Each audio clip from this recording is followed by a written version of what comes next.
Hello, everyone. Thanks for joining us. You're watching What Now? I am Precious Amayu.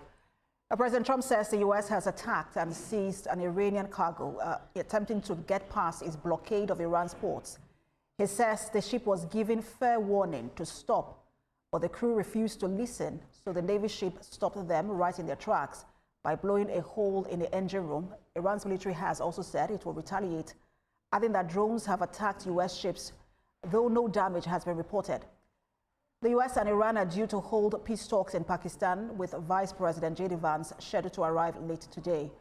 Iran's foreign ministry spokesperson says government has no plans regarding a new round of talks after the United States seized an Iranian-flagged cargo ship in the Strait of Hormuz. The attack comes hours after U.S. President Donald Trump announced that he's sending his team to Islamabad for possible talks with Iran. So what now?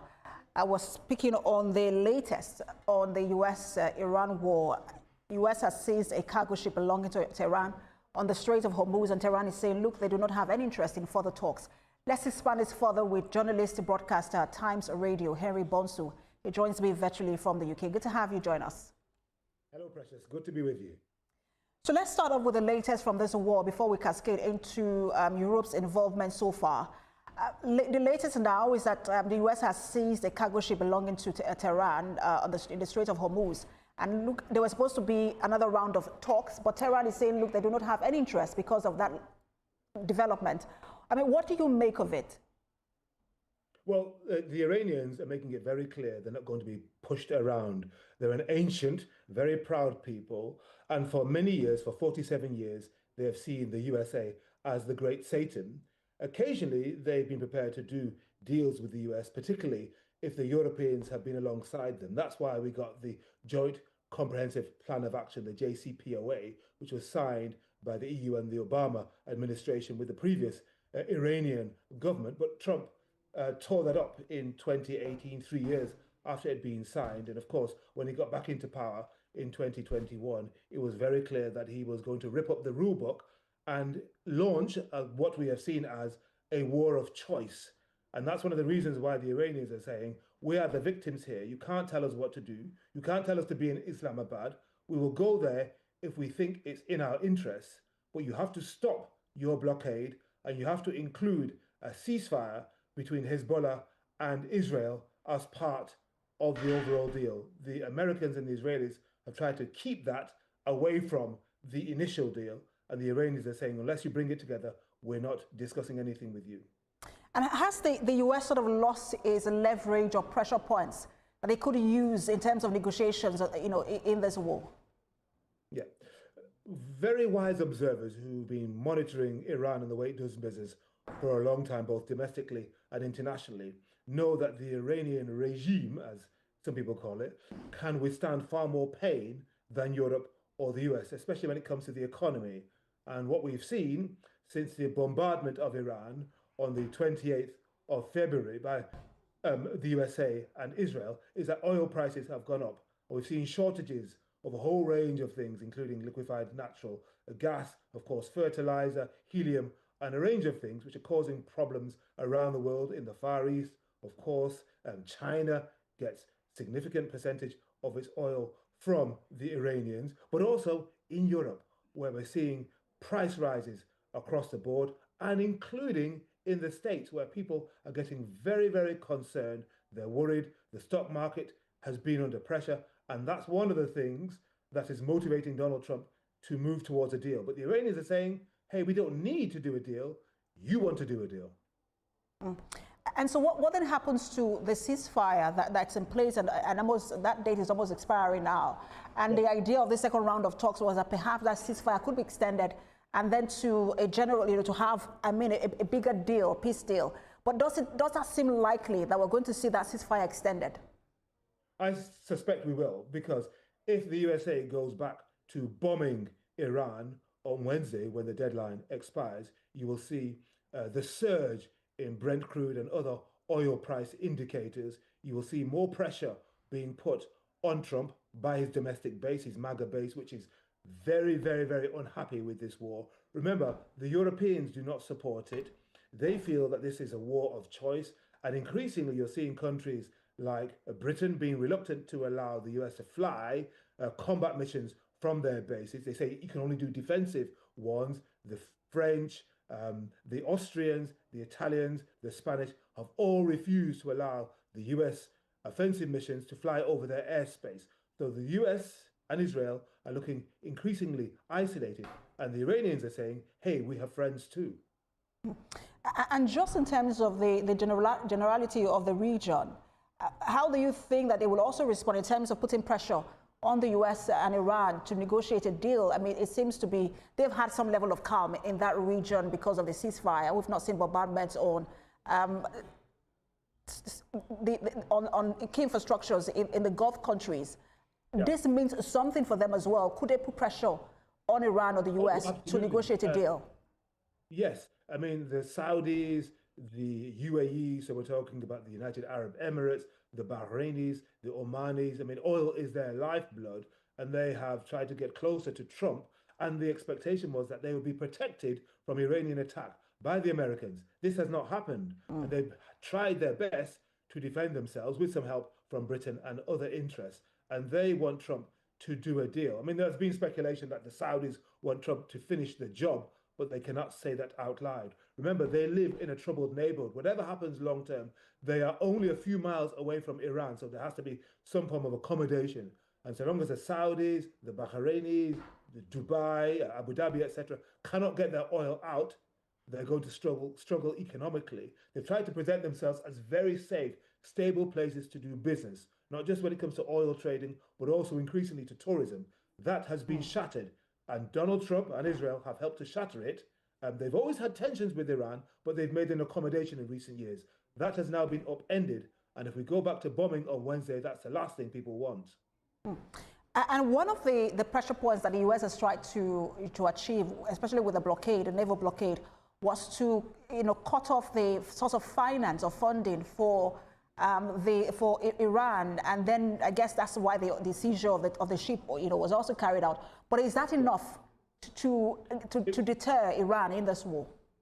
No, I don't think it will be enough to deter Iran, because they see this as existential, which means they're prepared to tolerate far more pain, because they know that if they can hold on to the Strait of Hormuz and block anybody from leaving unless they pay a toll. Remember that the strait has been mined as well, and they have had 47 years to prepare for this. They will be able to outlast the Americans, because in the end, they are not a democracy, they are a theocracy. So they see this almost in quasi-religious terms. It's very, very deep. Whereas in the US, in Europe, and elsewhere, they have 4 or 5 year cycles. They get pressure from their democratic electorate. Even Israel also has to withstand pressure from its electorate. And that's one of the reasons why the Iranians think they can outlast the Americans, even though militarily they're being completely devastated. And is Iran being led by more hardliners today than it was during the Ayatollah? Because one of the things that the US also wanted to achieve with the regime change is to ensure that they get someone into power who is willing to negotiate.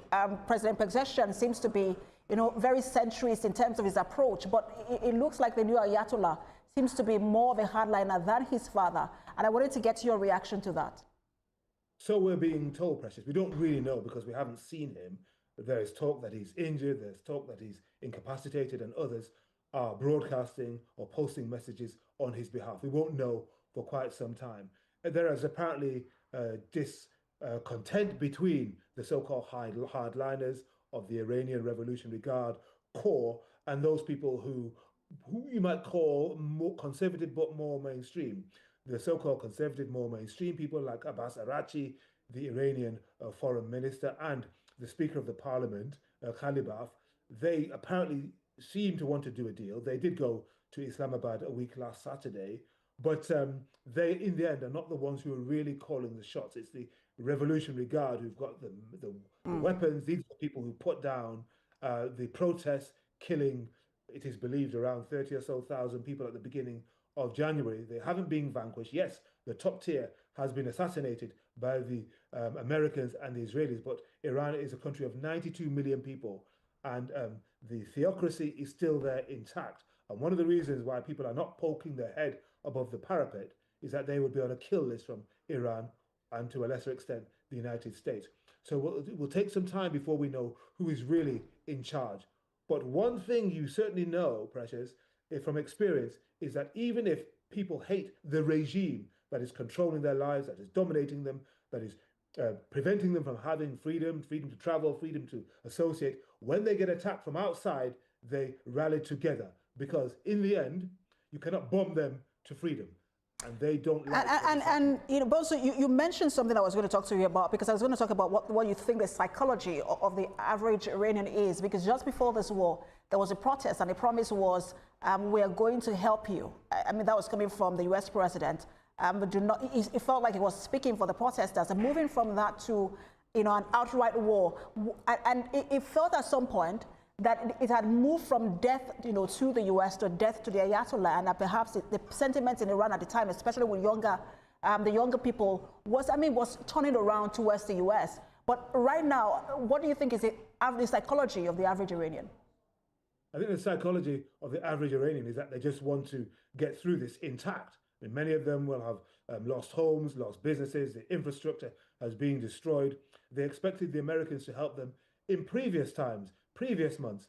This happens quite often. If you look at what happened in the first Iraq war back in the 1990s, the Americans promised liberation for the so-called Marsh Arabs and the Kurds. They encouraged them to rise up, and when they did, they were slaughtered and nobody helped them. We've seen this time and again in the Middle East, and the Iranians, they did listen to the Americans, they did listen to others on the outside who said, we will help you. They rose up in large numbers and they were slaughtered by the regime's henchmen, by the Basij. These are the paramilitaries who go around on the back of motorcycles, all dressed in black, just gunning down people. So I imagine the average Iranian, as far as we can tell, simply wants to survive, and perhaps dreams of freedom have been deferred because their country is under attack. Thank you so much, Bonsu. It's been a pleasure speaking with you. Thank you, journalist and broadcaster at Times Radio. Thank you for talking to us. Thank you very much, Precious. All right, we'll take a break now. When we return, we'll turn our attention to Europe's involvement in this war. Stay with us. And thanks for staying with us. All right, let's turn to, we're still discussing the US-Iran war, but we're moving now to US and its allies, this time Europe. There is a general sentiment that EU as an institution and European leaders have become bystanders in this war, passive bystanders. But some others say, look, they are far from being passive bystanders. They have leverage and pressure points they could use in this war. But one thing is sure, people anticipate, or experts anticipate, a transatlantic conflict, especially as it has to do with NATO, before or after this war is over. We're going to examine all of this with our next guest. He is the author of Economic Diplomacy of the Diaspora, Collins Oweke. He joins us in the studio. Good to have you join us. Thank you. Thank you, Precious. Good to be here. We'll actually speak to you from Brussels. It's always great every time you're in the country and Absolutely. we can speak to you. So the conversation is whether Europe, and I know you're very involved in governance in Europe, the conversation is whether Europe is a bystander, a passive bystander in this war or not, and I wanted to get your reaction to that. No, Europe is not a passive bystander. They are deeply involved in this war on two fronts. Front number one is the fact that what happens in the Middle East affects a number of things, trade, diplomacy, and all of that in Europe.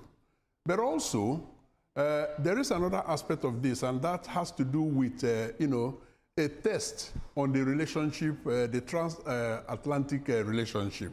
Now, you would note that when Trump decided he was going to, go and attack Iran, Europe was not quite carried along. And so Europe was like, okay, that's fine. Behind the scenes, publicly, they show brave face and all of that. But behind the scenes, they were like, well, you planned to do this all by yourself. You go it alone. You are not going to get, the very solid, support that you need to be able to prosecute this war. So while publicly, Europeans show some sort of tacit support, behind the scene, they weren't quite, supporting the whole exercise. And so ultimately, what that means is that it has a way of testing further the already fragile transatlantic, relationship. And then looking at the other side, which is trade, Nigeria, for instance, has the EU as its largest trading partner. Now, anything that happens around the Strait of Hormuz actually affects, transportation, logistics, but also insurance premium. They all go up. There are delays and so on and so forth. We have today, this morning, we had, a seminar to kick off our Nigeria, Belgium, Luxembourg business forum. And there were real stories of importers, exporters who actually had to cancel, shipment, or shipments that were, going to be received from the Middle East actually had to put on hold initially, and then some of them came in with some delays, others totally canceled. So yes, Europe and Nigeria are not passive bystanders. They are affected, in a major way. But in terms of, decision making in this war, Europe has more leverage. I mean, more than Africa and even Nigeria. And I'm wondering what leverage or pressure points they could apply in terms of, ensuring that Europe protects its interest and then avoid damage of conflicts to NATO. And then, I mean, the Ukraine war is also just been pushed to the side. What sort of leverage or pressure points does Europe have? Well, the major one is the fact that Trump realizes that he can't go this all alone. Take, for instance, the use of bases, French base, UK base, somewhere around there to be able to carry out some of the military operations that they want to carry out. Now, there are very strong hesitations on the part of European governments. That's one. Now, there are also what you can call some positive spillover effect, because one of the leverages that they have is actually the fact that the U.S.'s position around, Ukraine has been anything but clear. Sometimes, they act as if they support them. Other times, they act as if they are leaning towards Russia. Europe is now telling them, the U.S. that this is the time to speak very clear language rather than speaking from both sides of the mouth. And we want A, B, C, D to happen. And of course, if you add that pressures to the fact that Viktor Orban of Hungary had just been toppled, you see that, the much contested issue of, the frozen assets, should they not? And all of that, there are now things that can happen quite speedily. So yes, easily. Europe has some leverage. All right, we have a few minutes left. I would love to expand this conversation with you, but you mentioned the Belgium, Nigeria, Luxembourg conference, and I wanted to ask you, because you've talked about the concerns of traders, if I use that one, marketers. I wanted to ask you what Nigeria stands to gain, from this conference. Quite a lot. This is the 4th edition, and incrementally, we see more and more Nigerians, and the other way around, more and more Belgians who are not only, coming in, importing one thing or the other, but are actually setting up a shop here. As a matter of fact, one of the gospels we preach within the Nigeria, Belgium, Luxembourg Business Council is the gospel according to production within Nigeria. And, that message is beginning to sieve in. There are a number of companies that have been around for a while. Frisomat, for instance, is into construction. They are beefing up their, investment in Nigeria. There are others, for instance, manufacturers of, school materials using recycled, plastics and so on and so forth. They've been in talks with several state governments in terms of supplying them school materials and so on. So we see, the increase in activities on both sides, and that's because in the past it was not quite organized. But the Nigeria, Belgium, Luxembourg Business Forum now organizes the table, making it possible that there is more and heightened engagement. Now, finally, I want to say that for the first time this year, we are having the Nigeria edition, and this is why we are having we had the seminar this morning, and the evening is business reception. All right. Thank you so much. Again, anything that stands to benefit Nigeria in terms of jobs and businesses, and I mean, everyone is up for it. Thank you so much for your time. As always, author economic diplomacy of the diaspora, Collins Oweke, a pleasure to have you on. Thank you so very much for having me. It's always fantastic to be here. Absolutely.